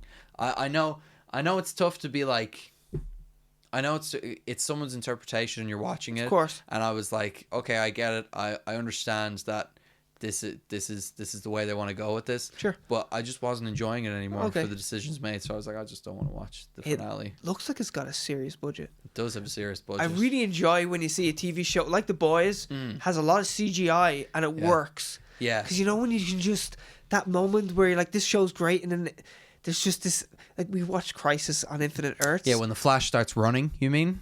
And then you're like, oh, look, a jelly man. It's a guy on a treadmill flailing his arms. Yeah. What is going on? You would think Grant Gustin would look good running at least, but no, he doesn't. Also, when the Arrow is facing Casper the Ghost. Oh, yeah. Casper's army. There's not enough time. I'm just going to fight them all off. And then he runs out of arrows and you're like, I didn't even think the arrows were doing that much damage. And now you have to fight them with your fit. Yeah. It looks like Mario Brothers. Like it's the CGI so bad, or maybe Tomb Raider 1 with the pointy boobs. Yeah. You're like, what are you doing? Have you ever seen people dressing up as the pointy boobs? No. Oh, it's so funny. That's a great idea. Why did I never even think of that? People do Halloween costumes and they dress as original Lara Croft and they just have these big cones. It's like, that's great. Yeah. But sad that it still worked for me when that first came out. Yeah, well, listen. I was a young boy. You take what you get, you know? So yeah, The Boys, a great TV series, but then there's been other great TV like Fleabag. I haven't watched it. Me neither. Amazon Prime bought the rights to the second season in Ireland. I don't know about England. Yeah. And it's crushing me. Yeah. Because I want to watch the first season. Of course. Phoebe Waller-Bridge has had an amazing year this year. We've kind of wrote a list of actors who have had great years this year. She was one of them. She's currently, she was writing No Time to Die. Yeah. The new James Bond movie. She's a co-writer on it still. Yeah. Credited. And what I really enjoy is that everyone was like, oh, they just want a female voice. And it was Daniel Craig that was like, no, we just want a really good voice. And she's...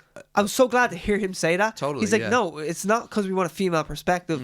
We just want a good perspective. It's like when Henry Cavill came out and they were like, oh, what do you think of fans having too much ownership over things? He was like, I get where you're coming from where it can be problematic, but also they're the fans. Of course they have ownership over something. Who are you making it for? Yeah, we're making it for them. So, it's our duty to do something different and to take our own take, but also respect what the fans want to see, you know?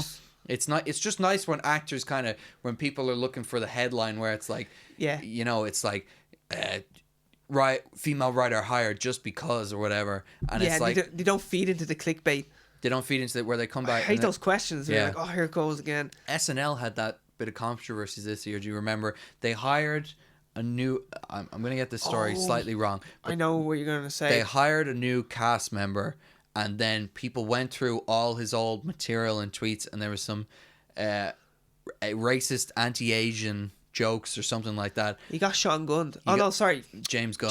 James Gunn's. And I'm sure if you went through every SNL person's thing, there probably is some dodgy jokes somewhere. Yeah. But they fired him immediately, pretty much. And then the next person they hired was the first ever SNL Asian cast member. And now he's a part of SNL. Yeah. So he could be great, but it's just horrible that it just seems like it's very obvious what he just did. Yeah, exactly. You're looking at that and you're like, okay, I know I saw what just happened, but did that actually just happen? Yeah. It's like the world has gone crazy, basically. So, do you have any TV series, even ones that you only watched this year, that didn't come out this year, that you've been watching that you kind of want to shout out and be like, I really enjoyed doing this year? This is like a plea. Yeah. Mindhunter. Yeah. Please, goddammit, don't cancel it. Yeah. Because right now, they're pretty much the unofficial showrunner. Yeah. David Fincher is making a movie for Netflix, so he's still in the Netflix business. Thank God. But I want them to do a third season. It's a 5-season plan is what they have. Yeah. I think it's an absolute superb TV series. I've watched one season of it. Love it to bits. Love it. Can't wait to watch the second season. As I said, it's a plea because I just know Netflix are just they're cutthroat at the moment. Yeah, they are. So that's one series that I'm really enjoying. It's a very cinematic TV series, yet there's no like massive fights or anything going on. It's just two detectives. Yeah. I love it. I think it's fantastic storytelling. And sometimes you'll be watching it and you'll be like, this could be taken straight out of a film. Like Easily. we've spoken about a sequence before. I don't know if it was ever on the show, and it's when they're going from motel to motel. It's in season 1, and just the music in the background and the different shots and how they do it. Brilliant. And it's one of those scenes where it was like, man, I love that so much. I want to look and see how they did that. And Yeah. then when you find out how it did it, it makes the whole scene even more interesting. It's so good. The amount of CGI to use. Yeah, exactly. And the fact that they're just switching the camera or taking off a jacket or something. It's great. Yeah. I loved Stranger Things season 3. I thought Yeah. it was a return to form. Really enjoyed that. I'd agree with that. Yeah. The Mandalorian, we've been covering that. Mandalorian. I'm not on episode 7 yet though, Yeah. Episode 7 is a great one. And I'm very excited for episode 8.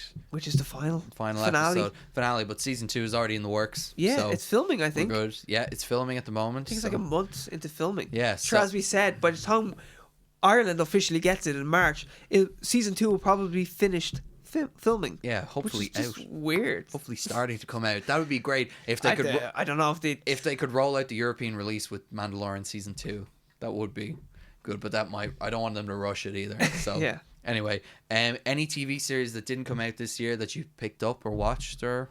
Oh, well, I'm rewatching Breaking Bad after Yeah. El Camino came out. Yeah, El Camino, another great thing that happened this year. Netflix were on point, and I think they needed were. to be. They were. Disney was the biggest studio, obviously making 10 billion in 10 1 billion, year. and that's without The Rise of Skywalker. Right, The Rise of It would probably Skywalker. tip 11 billion altogether, because Yeah. even with The Rise of Skywalker and Frozen is still making a few Yeah, pennies yeah. here and there. But yeah, Netflix really have, like, as I said, of the top 20 TV shows, Netflix had 19. You know, it's just they've cemented themselves. They're holding their title. Yeah. For now. Now, next year, my God, the Yeah. streaming wars are about to Yeah. let loose. They're about to kick off. Disney's got all the shit coming out. Yeah. We have Warner Brothers, HBO Max, they're calling it. Yeah. That's about to arrive. And there's loads of other studios that are developing Mm-hmm. their streaming service as Yeah. well. It's going to be, all It's hell's going to interesting. break loose. And, Apple TV Yeah. are kind of quietly in the background. Amazon as well. Yeah. Putting out some good content every now and again. Yeah, so- you know, so The Boys definitely made Amazon a bit of dough. totally. I think I'd love to see the analytics of, like, the improvement. Yeah. The spike. The spike when The Boys came out. But yeah, a few shows that I've loved it always, but Always Sunny in Philadelphia. You know, Oh, yeah. my favorite TV show of all time. I've watched season 14, and it's a better season than season 13. Can't wait to watch it. Barry, watched it this year as well. I rewatched Breaking Bad as well. Loved it. I'm currently 3 episodes into The Witcher, and it's not getting great reviews, but I encourage you to just check it out and watch it. You sold me. Yeah. You came in so high on that. Yeah, it's awesome. I was meant to watch. We're working on a special project for Christmas that we Yes. kind of referenced before, but I was meant to watch that movie. You said you'd watch one episode of The Witcher Yeah. and then get to the movie that And we're then- going to do a special on. Yeah. Instead, you watched 3 I episodes. watched 3 of episodes of The Witcher. Witcher, and I was doing something as well when I was watching them, and I was like, okay, I'll throw that on in the background, and I'll kind of, I'll see if it hooks me, you know, if I'm interested. And eventually, I had to stop what I was doing, and I was just watching it. 'Cause I That's was like, always a great Yeah. thing that happens. Um, I always do that with working out, and I'll just put a what I think is a bad TV show on, Yeah. and then I'm like, okay, I'm watching this now. Yeah, I I'm can't watch this while I work out. I can't, and then I'll stop it and put on something else as bad. yeah. And because I'm like, I have to watch that. And some things would happen. It and demands your attention. Yeah, it demands your attention. And some things I'd watch and I go back because I felt like I'd missed something. So I'd go back and I'd be like, oh, okay, I like that. I recently had a long conversation with my dad while he was watching The Irishman, and Yeah. it was actually annoying me because I'm like, he should be focusing on The Irishman. And then when I Yeah. came in later, he was rewatching it, and I was like, good.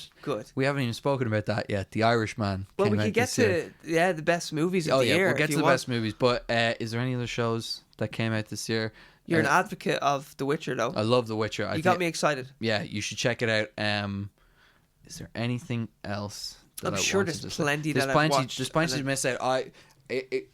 especially because we do a podcast about, entertainment and everything, you absorb so much. I consume way too much content. Me too. I'm constantly consuming content. And I'm constantly now thinking, oh shit, we need to talk about that. Yeah, and then someone will bring up something and I'll go, oh yeah, I have actually watched that. And I'll just have completely forgotten. Like, I watched all of the What We Do in the Shadows TV series. I thought it was great. Oh, I'm dying to watch that. It's really good.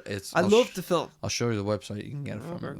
It's all there. But all of it is great, and it's so true to the movie, and I love it. That's what I want to hear. And it didn't get a lot of praise, and it didn't get a lot of kind of attention, but there is a season 2 on the way as well. I hear there's fantastic cameos. Yes, excellent cameos in it. Brilliant. Excellent. Everything about that show is just great. So so that's kind of the TV area, all the positives and negatives. So we'll move on to the best movies, the things that got us hyped this year. So I think all of our best movies are the same, but you want to read out the list and I'll read out my list. You tell me if you disagree. Okay. Well, you haven't seen one of them, I know for sure. Okay. So Endgame, Joker, yes, Marriage Story. I haven't seen it yet, but I hear it's great. I watched one scene from it and I was getting emotional. You showed me a scene from it, and I was getting emotional watching it, and I was like, Adam Driver sings. Yes. He's too talented. He's this man. We're gonna get into it, but this man has had some year. Yeah, we'll get to it. Yeah. The Irishman, Rocket Man. Yeah. I totally forgot it came out this year. Yeah, me too. One of my favorite musicals of all time. Wait. Cats is coming out this weekend. Oh yeah, and apparently it's. Oh fuck! I meant to say. Cats is going to be one of the biggest bombs of the year. Congratulations, Cats. Congratulations, Cats. You deserve it. Yeah. Yeah. It's dying a death already. Excellent. I'm glad to hear that. So mean. It doesn't have 9 lives, it seems. We'll find out, but unlikely. But yeah, Rocket Man, completely forgot that it came out this Taylor Swift year. will still come out unscathed. Oh yeah, she'll be fine. Rocket Man came out. Fantastic. Truly great movie. Made Bohemian Rhapsody look like shite. Terrible in comparison, in my opinion. Absolute fiction. And Rami Malek, it's funny enough, Rami Malek, a guy I like, an actor I liked. Whenever I see him in other stuff now, he's Mr. Robot. I'm always like, I need to watch that too. But it's on Amazon Prime. Oh, okay, maybe I will watch it. There's a lot of it, so whenever I see him, like in the new James Bond film, I was like, oh, I'm excited about that. But he is tainted for me because he won that Oscar for Freddie Mercury. And even though I thought he was great in it. Oh, excellent performance. Best thing probably about a movie that's not great. Not great, yeah. And I was kind of like, he's kind of tainted for me now. And so after seeing Rocket Man as well, I'm like, if anyone deserved to win something, I think it's Taron Egerton for Elton John. Totally. And the fact that he sang Yeah. all the songs. They re-recorded every song that's in it. And it's just like he embodies it, and they tell a story about someone like Freddie Mercury or Elton John in such a unique, interesting way. And it's somewhat tainted. Yeah, exactly. Straight away, they kind of give you, this is his perspective. So you might not be getting the full story. Where Bohemian Rhapsody it pretends that it's telling you the truth. Yeah. But now, I would actually say Bohemian Rhapsody is like a good fictional movie. But when you really look into how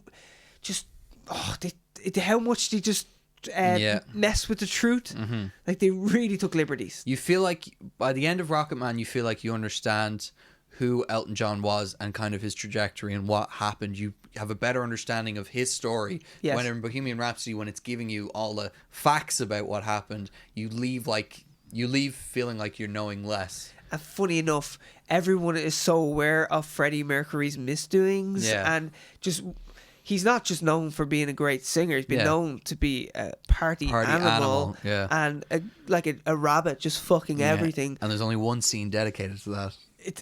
I wouldn't even say dedicated. Yeah. It's like alluding. Alluding. Exactly. Yeah. It's veiled. Yeah. But anyway, so Rocket Man was great, and quite a surprise, really. Totally. I thought it was going to be good. It looked good, but it blew my mind. Blew me away. Once Upon a Time in Hollywood. Amazing. I only watched it recently, and I love it.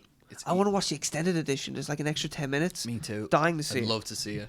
It just came out on iTunes over here. Oh, excellent. So I might buy it over this Christmas. Wouldn't be a bad little present to myself. Yes. Toy Story 4. Nearly made me cry. Dolomite Is My Name.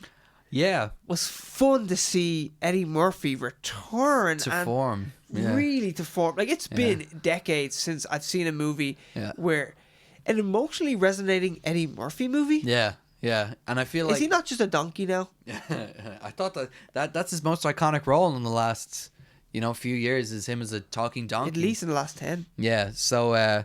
yeah, Dolomite is my name. It's a surprise. And actually, after watching it, initially I didn't have such strong feelings. But when I think back to it, I really, man, I really did like that movie, you know? And it's like a role he was born to play. Yeah. And he had to grow into the role.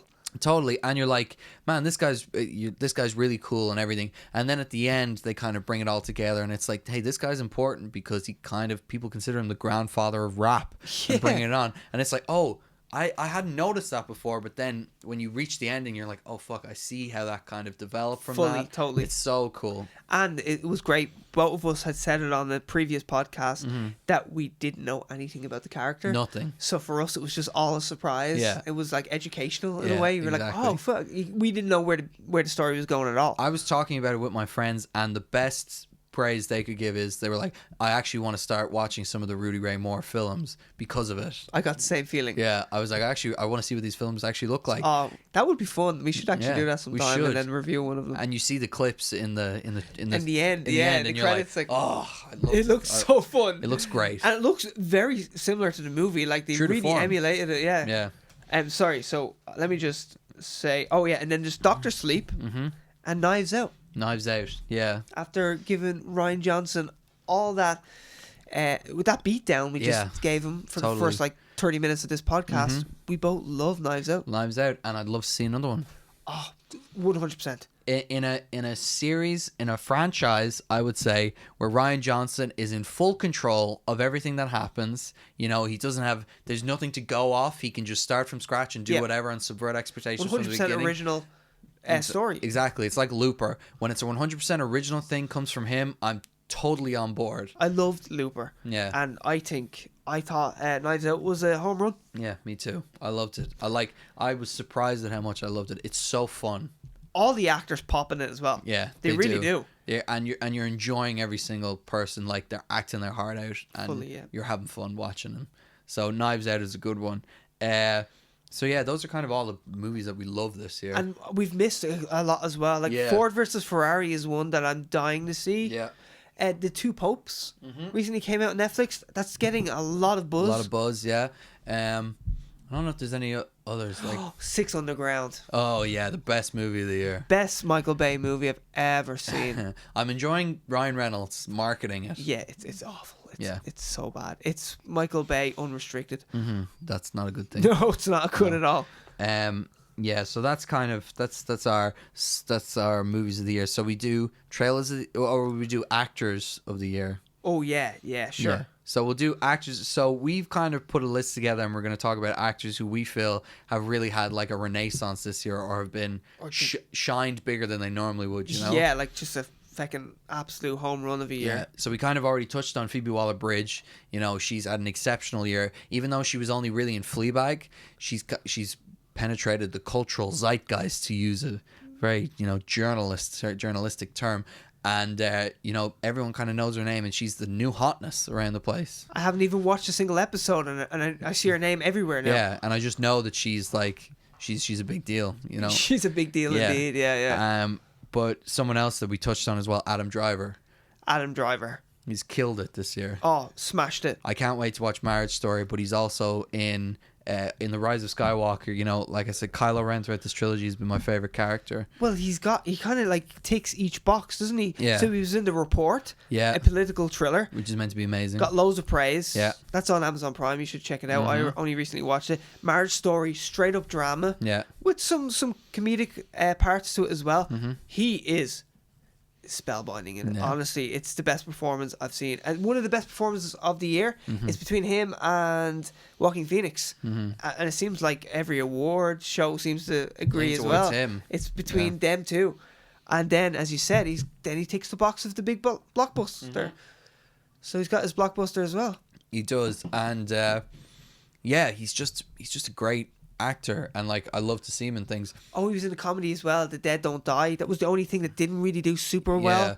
But other than that, I haven't seen it though. Me neither. So in my books, he's only done good. He's killing it. When did Logan Lucky come out? Was that last year? Logan Lucky, I would like to say 2017 actually. 2017, Jesus. Anyway, I only watched that this year. Great movie though. Excellent movie. And a very underseen movie. Yeah, totally. Nobody went to see it 2017. Yeah. But he's great in that as well. I've never seen anything with Adam Driver in it that I haven't liked him in. Yeah, 100%. What was the Inside Llewyn Davis? Yeah. Oh, he's in another movie with Oscar Isaac. Yeah. Never made that connection. No. Yeah. I love that movie as well. He's only in it for a small bit, but his singing's really good in it. Yeah. So Adam Driver, we salute you for having an exceptional year. We've actually given you Hunk of the Year this year. Hunk of the Year. Adam Driver. It was between him and Ben Affleck, and we went. Sorry, Ben. Next year. Yeah, you can get Worst Tattoo of the Year. Yeah, Worst Tattoo of the Year. Obviously Ben Affleck, but Adam Driver. I've just spoiled who else we're going to talk about. Adam Driver gets Hunk of the Year, so congratulations to Adam. Applause, and obviously we'll get the award out to you as we'll meet when we meet you. When we meet you, we'll give you the award. Yeah. So the next person who's had a kind of a great year is Keanu Reeves. You know, it just keeps going from strength to strength. John Wick. That first John Wick was just a spark that lit the fuse. Yeah, the Keanu-sans. He's back, baby. Yeah, he is. And it just gets better. He's building and building. I don't think I've seen negative press about Keanu Reeves this entire year. And yet he's still knocking out those terrible direct-to-DVD movies. Yeah. Like Replicas, and there's one or two... I don't even remember the names of them. I haven't seen them. But it's just been the odd one, just flick to the side here and there. Yeah. But as long as we're getting a John Wick, we're fine. And I love that John Wick has kind of broken the mold of being like, oh, you do 3 films. You know, 3 films to a franchise. 3 films and we're done. 3 films and we're done. You do a trilogy. Whereas no, John Wick, people are still hungry for more John Wick. Also, he's getting so old, and they're still like, oh, we'll do a 4th. He's John Wick. ageless. The man is ageless. And he's also appeared in a really well-received comedy this year, which is... Always Be My Maybe. Always Be My Maybe, that's it, yeah. And this is getting such good reviews that like people have been citing Netflix as making a rom-com cool again, because they really have gone out of style. Yeah. And they're saying like, oh, Netflix is really because he did 1 or 2 other rom-coms. I don't even know. You know, Keanu Reeves is not in it. I don't know what it's called. Care. Yeah. Well, there's the one Murder Mystery. That's the one with Adam Sandler and Jennifer Aniston, which is apparently not that bad. Yes, it's not that bad. It's not P.S. I Love You. To All the Boys I Loved Before. Apparently that's very good. That's supposed to be really good as well. It doesn't really speak to me, but no, it got really good reviews. Yeah. But anyway, Keanu Reeves is having a hell of a year, even with his with the movies he's announced for next year and the year next after that as well. So 2020, what does he have? He has 4. Well, no, I think some of them go into 2021. It spills into that. But I know in 2020 he has SpongeBob. Yeah, SpongeBob. Which is great, and he's going to be in the video game Cyberpunk 2077. Yeah, that was a meme this year. This was a big deal. See, I'm not a gamer. I know you are, but like the reaction online was huge. So here's a connection between Cyberpunk 2077. The same studio, CD Projekt Red, that makes the Witcher games, are making Cyberpunk 2077. So there's a connection there. And the Witcher games, really cool. The Witcher games are considered some of the best games ever made. Witcher 3 is considered one of the greatest games ever made. So for him to be a part of Cyberpunk 2077, and also I couldn't think of a more appropriate actor to be in it. You know what I mean? Yeah. It's so cool. Yeah. Guy, the man is 55. I know. So I totally forgot. He's Duke Kaboom. Yeah, in Toy Story 4. Toy Story 4. And his character, he pops, he jumps off the screen. French-Canadian stuntman. Oh, it's just great. I love him in that. Duke Kaboom. So, right, yeah, there we go. We got John Wick Chapter 3, Parabellum. We got Always Be My Maybe, and Toy Story 4. All of these were critical successes, and Toy Story 4 made $1 billion. Yeah. And, of course, John Wick did so well that weeks after it came out, they're like, oh, we're making a 4th one. It's announced. It's officially announced. So we can see next year Bill and Ted. He was in Between Two Ferns. Oh yeah, he had a cameo in that. It was great. That was great. Another movie that I really enjoyed. Yeah, me too. Bill and Ted Face the Music 2020 and SpongeBob movie. In 2020. Yeah. So he's got the 3rd Bill and Ted coming out, and it was announced this year that The Matrix 4 and John Wick 4 are coming out in 2021 on the same day. So that's going to be Keanu Reeves Day. Keanu Reeves Day. So yeah, Keanu's killing it at the moment, and I couldn't be happier. Yeah, Siberia. So That was one that I remember. And replicas, all these straight to DVDs. I love it. So yeah, he is crushing it. He's A man crushing at it. 55 he's peaking now, I would say. Yeah, he is. Scary. It's crazy. So now another actor who's killing it this year is Scarlett Johansson. And it relates to Adam Driver. Right, relates to Adam Driver. She's in Marriage Story, getting huge praise for that. Brilliant. The Black Widow movie has a lot of buzz around it. Yeah, no, you know? that's next year, but like it's a big deal, and the trailer like got millions and millions of views. I know we were a bit cold on it, but you know it's gonna sell. It's gonna sell, yeah, and people are excited to finally get her movie, you know. And she was also a part of one of the biggest movies this year, which is Endgame. The biggest movie ever. The biggest movie ever. Sorry, I should say biggest movie ever, and she plays a key role in that. And people are, you know, her character when people cite Endgame is the part people talk about most of the time. You know, it's also the fact that there's so many massive actors in it, and yet she really pops. Like she really has a big. It's a significant character and it's a significant role to the whole movie. Definitely. So like she was in the biggest movie ever. Mm-hmm. So she was in Marriage Story, a drama. Yeah. And she was in Jojo Rabbit. Jojo Rabbit, yeah, and a comedy that hasn't done particularly well, but should, from what I've heard, or should do better. But critics seem to like it. yeah, so Scarlett Johansson has another kind of killed it this year, and we specifically, I can't wait to see Marriage Story. So, so Scarlett Johansson we want to shout out, and then the final one, salute to the old dog, the 79-year-old man. We wouldn't dare leave him out. Al Pacino. Al Pacino has come back swinging with The Irishman this year. 79, hasn't missed a beat. He hasn't. He showed up briefly in Once Upon a Time in Hollywood. You know, wetting our palates for his return to The Irishman, and he did not disappoint. He's endlessly quotable in that movie. His portrayal of Jimmy Hoffa could be his best role ever. It could be. It's so good. He's endlessly quotable. Whenever someone leaves the movie or watches The Irishman, you know, all they talk about is the Hoffa scenes and how great he is. You dumb motherfuckers. You dumb with his brothers.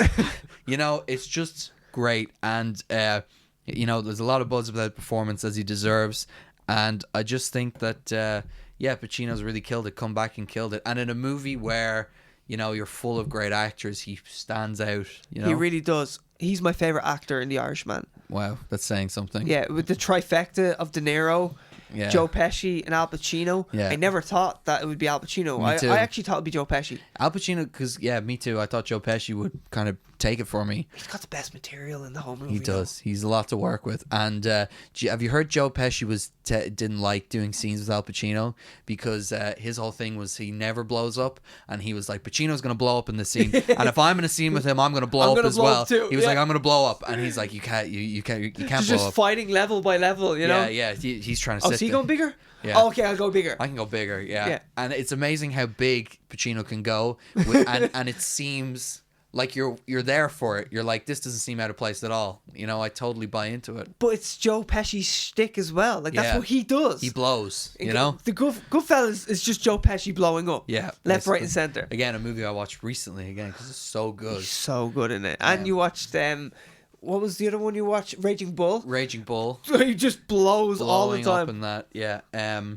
So yeah, those are kind of the actors we wanted to shout out this year as having kind of exceptional years. Too good. Have stuck in our minds. You know, Keanu Reeves, especially for me, because the guy, I don't know, he's just going from strength to strength. John Wick just was huge for him. It's kind of cool to see someone who is like a childhood icon, kind of childhood hero. You forget that like Speed was a peak in his career as well, and then he had the Matrix trilogy. Yeah, and you're like, this guy is a big part of my childhood, and now is having another huge like soar in popularity. A new generation are falling in love with Keanu Reeves, and it's kind of crazy. So all those actors, we just want to give a shout out. You know, Straight to Series loves you big time. So the last thing we're going to talk about are the trailers of the year. And there's one trailer that felt us up in all the right places. It did. Top Gun. That first trailer. The second trailer is good. But that first trailer it wet my pants. Yeah. I wet my pants. I loved it. It's amazing. And like feels I get while watching that trailer. The music hits. Yeah. The shots of him on the helicarrier or whatever. Yeah. Well, it's not the helicarrier. It's the, oh, not Is that the what helicarrier. Aircraft carrier. Aircraft carrier. Yeah. If he was on a helicarrier, that'd be cool. No, and seeing Tom Cruise actually in the cockpit, flying the planes, you know, it just hits all the right beats and all the dialogue. Movie boner after movie boner. Yeah. So that was kind of, we leave it to the end because that's the trailer that's got us most hyped and excited for the movie in 2020. It's so strange to be that hyped for a Top Gun sequel. It's not a movie that you necessarily want a sequel to, and then when you see that trailer, you're like, it took that long. Yeah. But he's at the ripe age for this as well, where the whole story centered around how he's a dying breed. Yeah. Oh, I love it. Not today. I got the pleasure of seeing that trailer in the cinema, and I was quoting the trailer. I was that final line was about to hit, and I said out loud, "Not today." And then he said, "Not today." And a lady looked at me, and I just kind of shrugged. I was like, "What are you gonna do?" So yeah, that's what we want. Do we have a skunk of the year? Did we have a skunk? We didn't plan one. No. Can we on the count of 3? We both say the skunk of the year. Okay. 1, 2, 3. Season 8 of Game of Thrones. Game of Thrones. Yes. Did you just try copy me? Season 8 of Game of Thrones.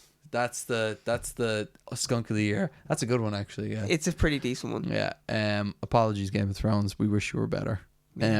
So yeah, thank you for listening to Straight to Series for 30 episodes and all through 2019. Yeah.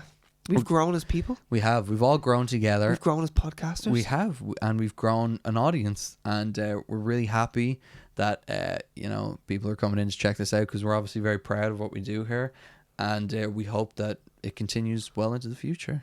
This is what we do anyway. Yeah, exactly. We'd be doing this anyway, and it's nice that people take an interest in us.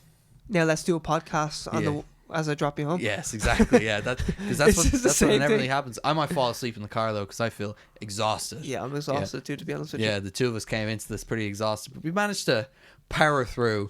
The year has taken a lot out of us, and we've come here to collect everything. Yeah.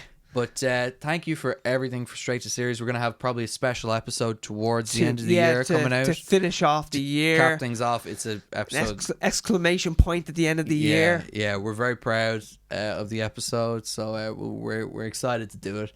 But yeah, thank you all very much. Like, subscribe, tell a friend. Tell a friend, please. Yeah, we want to grow as much as possible. Totally. So we can, make the channel better and do more subscribers, more listeners, more listener interaction as well. Yeah, we want to grow so we can start interacting with you guys more. That's the aim. And hit all the bases that you want to hear. Yeah, and then hopefully get a sponsorship, and we can just sell out. Totally. Reebok, Nike, Coca-Cola, anyone. Coca-Cola is so refreshing. Can we still be sponsored by cigarettes? We'll try. We'll look into that. I'll get on it. I don't smoke, but Straight to Series, sponsored by heroin. Yeah. Straight to Series, sponsored by gun crime. All right. Thank you, everyone, for listening. We hope you've enjoyed, and we will see you next time. Yeah, see you next time. Bye. Bye.